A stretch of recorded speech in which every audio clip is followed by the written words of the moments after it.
கோவை வெள்ளலூர் பகுதியில் அடையாளம் தெரியாத ஆண் சடலம் அழுகிய நிலையில் மீட்கப்பட்டிருக்கிறது. சடலத்தில் இருக்கக்கூடிய டாட்டூவை வைத்து போலீசார் விசாரணை நடத்தி வருவதாக ஒரு அண்மை செய்தியை நாம் பார்த்துக் கொண்டிருக்கிறோம். விவரங்களை வழங்க இணைகிறார் செய்தியாளர் கார்த்திக். வணக்கம் கார்த்திக், விவரங்கள் என்ன? சம்பவங்களை பதிவு பண்ணுங்க. வணக்கம்.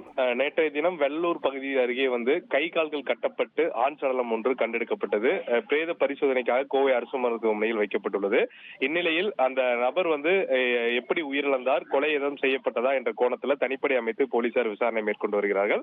அதன் முதற்கட்டமாக அவருடைய உடலில் மார்பு பகுதியில் அபர்ணா என்ற பச்சையும், அதே சமயம் கையில் எண்கள் கொட்டப்பட்ட ஒரு பச்சையும் இருந்ததாக தெரிகிறது. அதை தற்போது புகைப்படத்தை காவல்துறை வெளியிட்டு இது யார் உயிரிழந்தவர் யாருக்காவது அடையாளம் தெரிந்தால் காவல்துறை அணுக வேண்டும் என்ற அறிவுறுத்தலை வெளியிட்டிருக்காங்க.